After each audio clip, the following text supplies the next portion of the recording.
Magandang umaga po sa inyong lahat. Magandang umaga po, Father. Patuloy po ang ating pagdarasal sa lahat ng mga may sakit. Ipagdadasal natin yung mga may sakit na namimintuho kay Santo Padre Pio at mga may sakit na humihingi ng awa sa Diyos upang sila'y pagalingin, lalo na po sila na Madrid. Ganon din ating ipagdasal ang lahat ng mga namayapang mahal natin sa buhay. Hilingin natin sa Diyos na nawa sila din ay magkamit ng buhay na walang hanggan na kanyang pangako. Kasama ng ating pagdarasal sa inyong mga intensyon, sa lahat ng mga nagpamisa ngayong umagang ito, at yung mga sumusubaybay sa ating na overseas Filipino workers, lalo na po yung mga deboto ni Santo Padre Pio. Simulan natin ang pagdiriwang sa ngalan ng Ama at ng Anak at ng Espiritu Santo. Amen. Sumainyo ang Panginoon. At sumainyo rin. Mga kapatid, atin muna pong pagsisihan ang ating mga nagawang pagkukulang. Humingi tayo ng awa at patawad sa Diyos sa ating mga nagawang kasalanan. Sabay-sabay po nating dasalin, inaamin Namin ko ko sa makapangyarihang Diyos at sa inyong inyo, mga kapatid, na lubha akong nagkasala sa isip, sa salita at sa gawa, at sa aking pagkukulang. Kaya isinasamo ko sa mahal na Birheng Maria, sa lahat ng mga anghel at mga banal, at sa inyong mga kapatid, na ako'y panalangin sa Panginoong ating Diyos. kaawaan tayo ng makapangyarihang Diyos, patawarin tayo sa ating mga kasalanan at patnubayan tayo sa buhay na walang hanggan. Amen. Panginoon, kaawaan mo kami. Panginoon, kaawaan mo kami. Kristo, kaawaan mo kami. Kristo, kaawaan mo kami. Panginoon, kaawaan mo kami. Panginoon, kaawaan mo kami.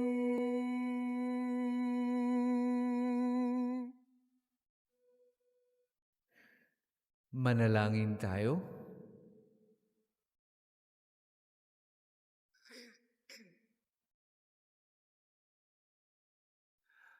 Ama naming makapangyarihan, ang matyagang pagtitiis ng iyong mga kinalulugdan ay magdulot nawa sa amin ng iyong ibayong pagmamahal at sa kalooban namin lagi nawa nitong mapairal ang pananampalatayang may katatagan sa pamamagitan ng Jesucristo kasama ng Espiritu Santo magpasawalang hanggan. Amen. Pagbasa mula sa aklat ni Propeta Ezekiel. Ito ang sinasabi ng Panginoon. Tao, pakinggan mo ang sinasabi ko sa iyo. Huwag kang tutulad sa kanila na naghihimagsik sa akin. Ngumanga ka, kanin mo ito. Nang ako'y tumingala, may nag-abot sa akin ng isang aklat na nakabalumbon. Iniladlad ito at nabasa ko sa magkabila ang panambitan, pagdadalamhati at sumpa. Sinabi pa sa akin, kanin mo ang aklat na ito, pagkatapos magpahayag ka sa sambayahan ng Israel. Ngumanga ako upang kanin ang aklat. Sinabi niya sa akin, kanin mo ito at magpakabusog ka. Kinain ko nga ang aklat. Ang lasa ko'y parang pulot pukyutan. Sinabi niya sa akin, tao, pumunta ka sa sambayahang Israel at sabihin mo ang ipinasasabi ko sa iyo. Ang salita ng Diyos. Salamat sa Diyos.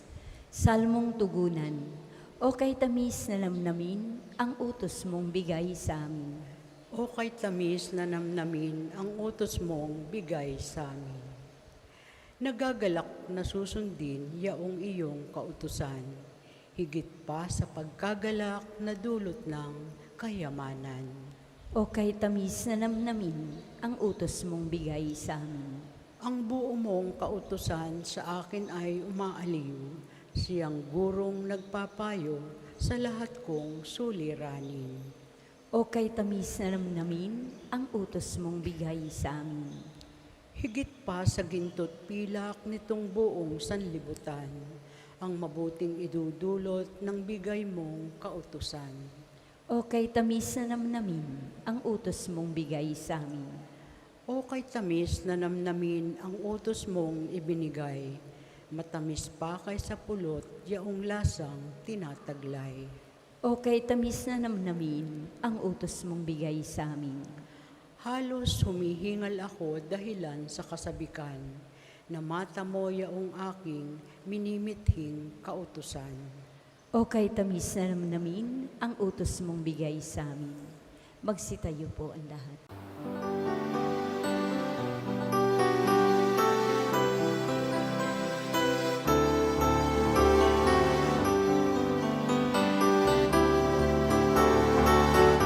Alleluia, alleluia, alleluia. Alleluia, alleluia, alleluia, alleluia.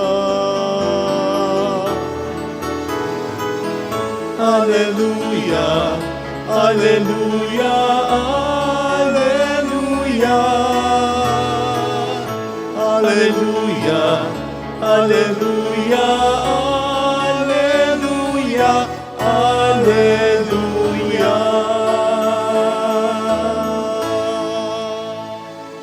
Sumainyo ang Panginoon. At sumainyo rin. Ang mabuting balita ng Panginoon ayon kay San Mateo. Papuri sa iyo, O Panginoon. Nang mga sandaling iyon, lumapit kay Jesus ang mga alagad at nagtanong, "Sino po ang pinakadakila sa kaharian ng langit?" Tinawag ni Jesus ang isang bata. Pinatayo sa harapan nila at sinabi, "Tandaan ninyo ito, kapag hindi kayo nagbago at tumulad sa mga bata, hinding-hindi kayo mabibilang sa mga pinaghaharian ng Diyos. Ang sino mang nagpapakababa na gaya ng batang ito ay siyang pinakadakila sa mga pinaghaharian ng Diyos. Ang sino mang tumatanggap sa isang batang ganito dahil sa akin, ay ako ang tinatanggap.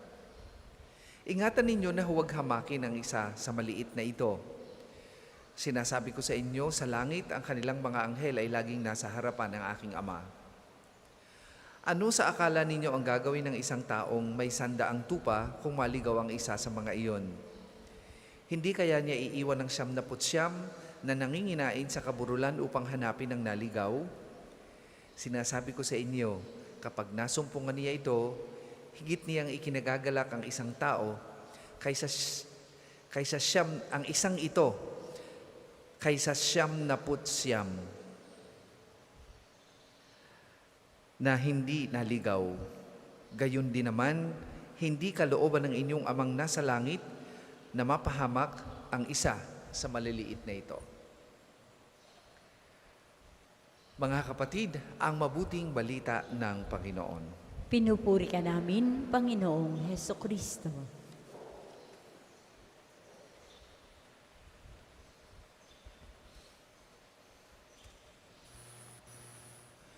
Ano ang nagpalakas at nagpapalakas sa inyo sa mga mabibigat na pinagdaanan ninyo sa buhay o pinagdadaanan ninyo sa buhay? Ano ang naging kadluan ninyo ng lakas upang ang lahat ng mga pagsubok ay malampasan ninyo? Iba't iba tayo ng pinagkakadloan ng lakas. Ang iba ay di yung kanilang karir. Pagka may problema, kapag may pinagdadaanan, ibinubuhos lahat sa kanilang trabaho. Pinagbubuti para maging mahusay pa at makatanggap ng recognition, promotion, or achievement. Ang iba naman ay gala to the max. Punta sa abroad, paalis ng stress, bili ng mga material na bagay upang aliwin ang sarili at pagbalik ay saka harapin ang mga pagsubok. Wala namang masama dito kung ito'y makakatulong. Yun nga lang, hindi ang mga ito tunay na assurance para tayo maging matatag. At hindi tayo maging takot at balisa sa mga pagsubok na dumadating sa atin sa buhay. Sapagkat yan naman ay bahagi ng ating buhay na kailangan nating yakapin bilang mga krus sa araw-araw. Merong isinasuggest ang mabuting balita sa atin ngayong umagang ito na pwede nating sandigan, na pwede nating panghawakan. And assurance na kung tayo ay kakapit sa Kanya, hindi tayo matitinag ng anumang mga pinagdadaanan natin sa buhay. Higit sa kayang ibigay na assurance ng pera, ng mga makamundong bagay na pwedeng makatulong sa atin para harapin ang mga pasaanin natin. Ano yun? Yung assurance ng Panginoon na kahit tayo'y maligaw, na kahit tayo'y bumagsak, na kahit tayo'y hinang-hina na sa maraming pagsubok natin sa buhay, nandyan pa rin siya. Yung assurance na kahit tayo'y bumagsak, kahit tayo'y mawala, meron pa rin sasambot sa atin at tatanggapin tayo sa kung anong kahinaan natin na hindi tayo huhusgahan. Di ba ang sarap ng pakiramdam na ganun?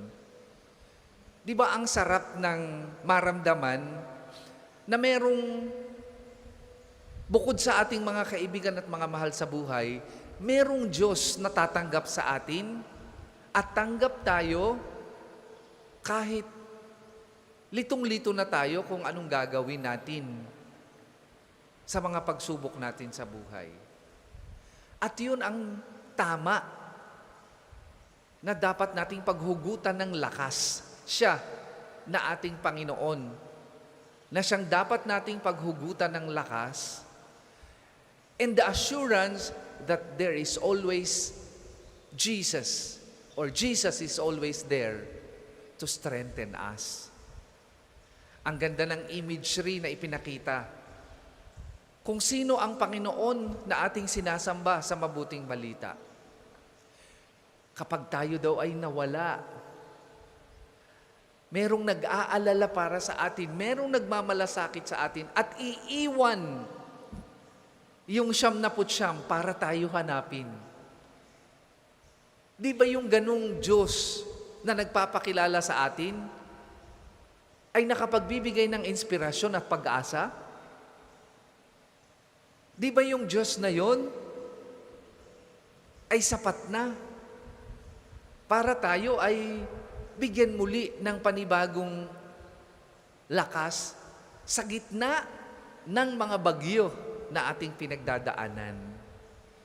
Kaya huwag tayong magpanik, huwag tayong mag-alala katulad ni Santo Padre Pio, at lalo't higit, huwag tayong makaisip ng masama dahil sa akala natin o sa mali nating akala na tayo ay pinaparusahan at pinagagalitan ng Diyos dahil sa ating mga pagkakamali sa pamamagitan ng mga pagsubok nating pinapasaan o dinadala sa buhay. Sa halip, tanggapin natin ito bilang pakikiisa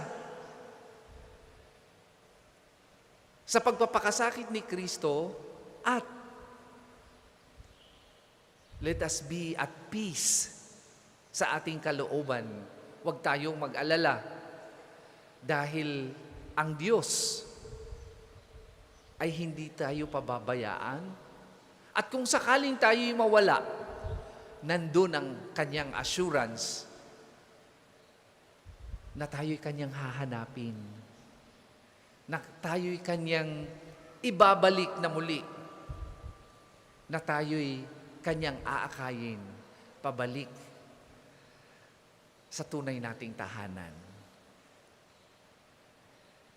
Ang mabuting balita, mga kapatid, ngayong umagang ito ay nagbibigay sa atin ng pag-asa at inspirasyon sa gitna ng mga dagok at estado natin bilang sa dagok at mga pagsubok natin sa buhay, at nagbibigay din sa atin ng inspirasyon kung ano man ang estado natin bilang anak ng Diyos.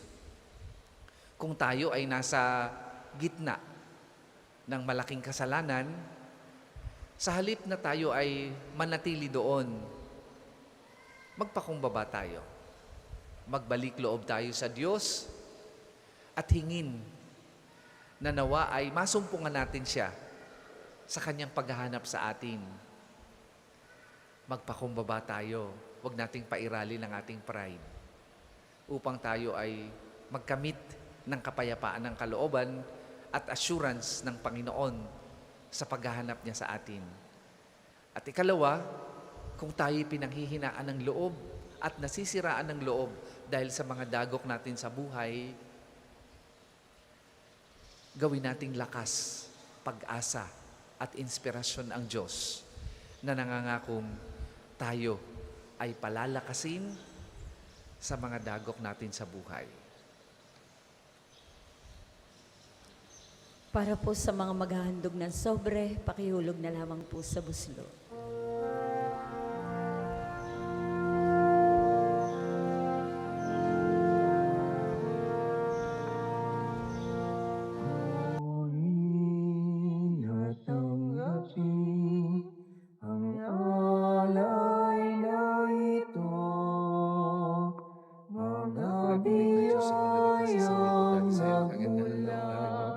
Sa pagpapala mo, handa ng bawat puso, pagkat inibig mo, ngayoy nananalig, nagmamahal sa'yo. Handa ng bawat puso, pagkat inibig mo, ngayoy nananalig, nagmamahal sa'yo.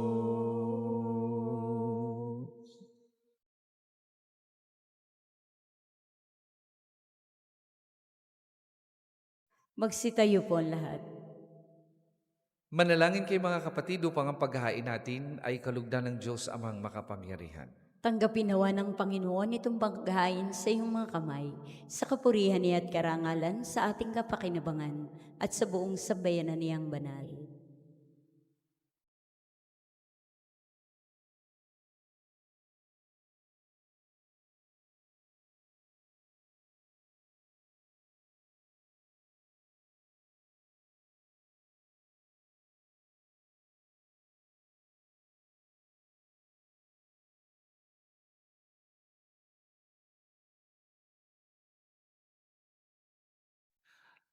Ama naming lumikha, tanggapin mo ang mga alay na aming inihahain.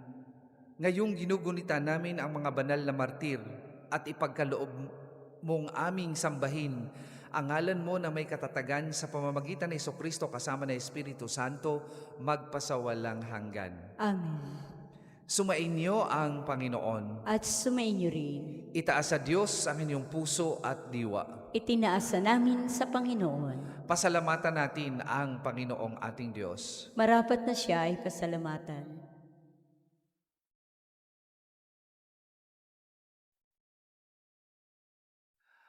Ama naming makapangyarihan, tunay ngang marapat na ikaw ay aming pasalamatan. Ngayong aming kagalakan na sina San Hipolito at kasama niyang mga martir ay parangalan.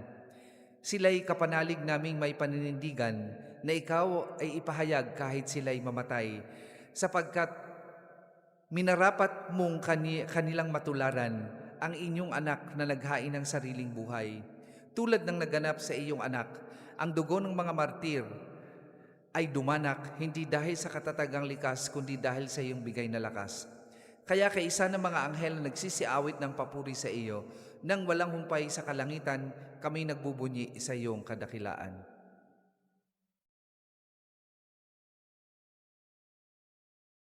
Banal ka po may kapal, banal ang iyong pangalan, banal ang iyong kaharian, langit lupa'y nagpupugay sa iyong kadakilaan, dinarakilan ng lahat ang naparito mong anak, na siyang nagmulat sa bulan, sa pilayay nagpalakad, at nakiramay sa lahat.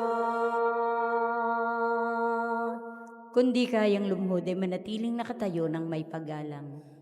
Ama naming banal, ikaw ang bukal ng tanang kabanalan, kaya't sa magitan ng iyong Espiritu gawin mong banal ang mga kaloob na ito, upang para sa aming maging katawan at dugo ng aming Panginoong Hesukristo. Bago niya pinagtiis ang kusang loob na maging handog, hinawakan niyang tinapay, pinasalamatan kanya, pinaghati-hati niya yon, iniabot sa kanyang mga alagad at sinabi, "Tanggapin ninyong lahat ito at kanin, ito ang aking katawan na ihahandog para sa inyo."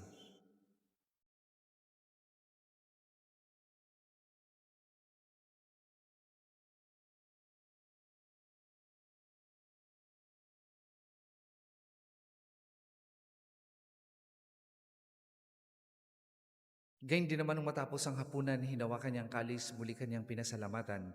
Iniabot niya ang kalis sa kanyang mga alagad at sinabi, "Tanggapin ninyong lahat ito at inumin. Ito ang kalis ng aking dugo, ng bago at walang hanggang tipan. Ang aking dugo na ibubuhos para sa inyo at para sa lahat. Sa ikapagpapatawad ng mga kasalanan, gawin ninyo ito sa pag-alaala sa akin."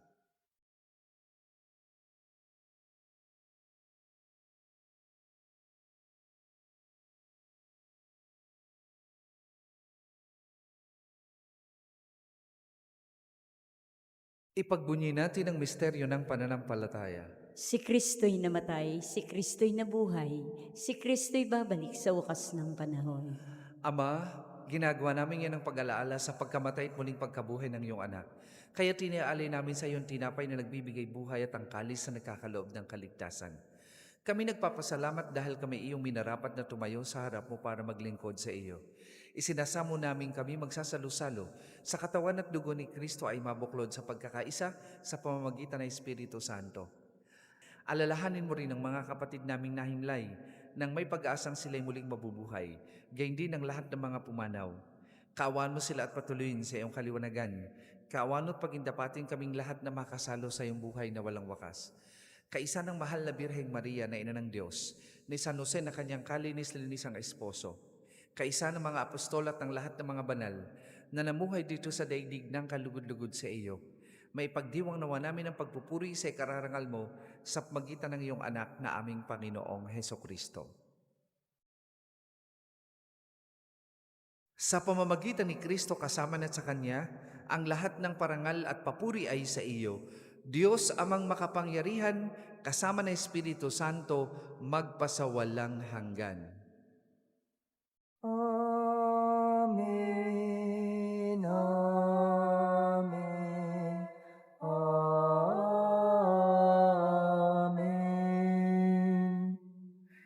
Sa tagubilin ng mga nakagagaling na utos at turo ni Jesus na Panginoon natin at Diyos, ipahayag po natin ng lakas loob.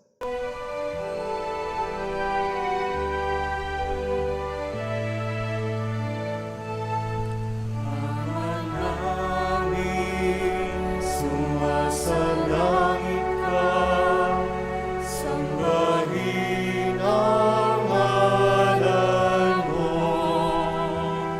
Mapasa amin ang kaharian mo, sundin ang loob mo. Dito sa lupa, parang sa langit, bigyan mo po kami ngayon ng aming kakanin sa araw-araw at pagnawarin mo kami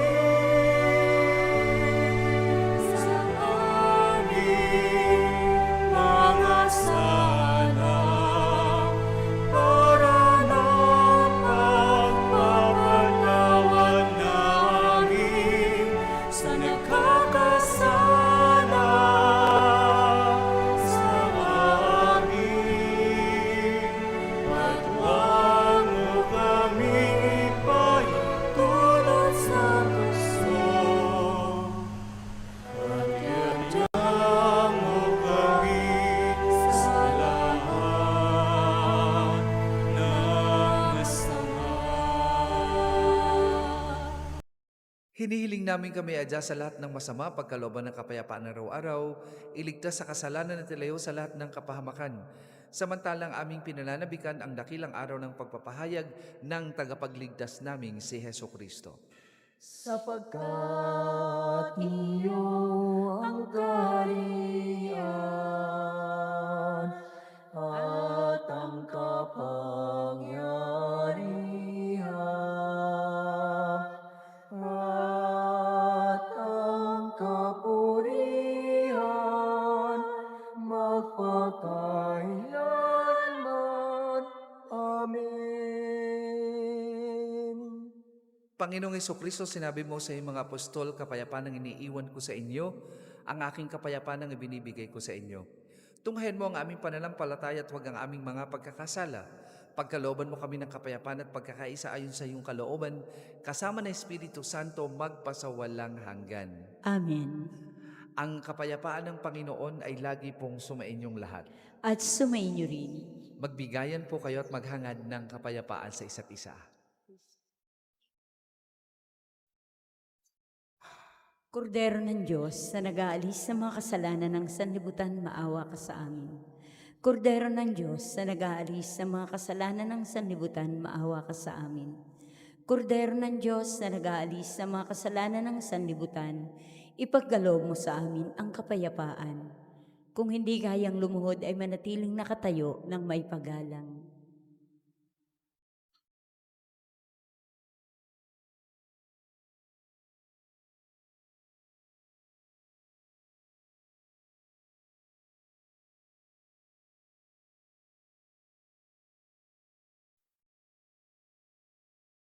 Mga kapatid, ito ang kordero ng Diyos. Ito ang nag-aalis ng mga kasalanan ng sanlibutan. Mapalad ang mga inaanyayahan sa kanyang banal na piging. Panginoon, hindi ako karapat-dapat na magpatuloy sa iyo, ngunit sa isang salita mo lamang ay gagaling na ako.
Manalangin tayo.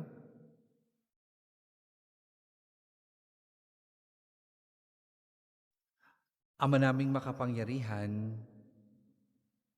Ama naming mapagmahal, kaming nakinabang sa katawan ni Kristo ay iyong pagbigyang sa pag-ibig niya'y huwag mapawalay kailanman. At ayon sa halimbawa ni na San Hipolitos at Titus, na mga martir mong hirang, kami naway magtagumpay alang-alang sa kanyang sa amin ay nagmahal sa pamamagitan niya kasama ni Espiritu Santo magpasawalang hanggan. Amen. Sumainyo ang Panginoon At sumainyo rin. at pagpalain kayo ng makapangyarihang Diyos, Ama, Anak at Espiritu Santo. Amen. Tapos na po ang ating pagdiriwang, humayo kayong mapayapa. Salamat sa Diyos.